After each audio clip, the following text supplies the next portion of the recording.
গলাটা এরকম ভরাট হয়ে থাকছে। আর এই হচ্ছে ইয়ারিং, এই হচ্ছে ইয়ারিং যাচ্ছে পুরোটা, যটা স্টেপ আছে দেখো প্রতিটাতে এরকম ছোট্ট একটা ঝুমকা দিয়ে দিয়ে কাজ যাচ্ছে। মিডিলে তো এরকম চেন দিয়ে ঘুঙরু লাগানো আছে, জাস্ট দারুণ দেখতে চোকারটা। বোন এই নেকলেসটা আমার বৌমার জন্য নেব। দিদি স্ক্রিনশট নিয়ে হোয়াটসঅ্যাপ করে দিন, আমি ওখানে আমি বুকিং নিয়ে নেব।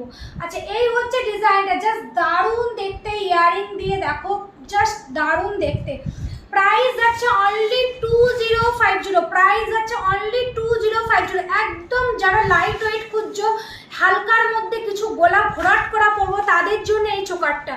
তা আমি বলবো চোখ বন্ধ করে এই চোকারটা বুক করে নাও, জাস্ট দারুণ দেখতে, একদম লাইট ওয়েটের মধ্যে পুরো গোলাটা ভরাট করে দেবে।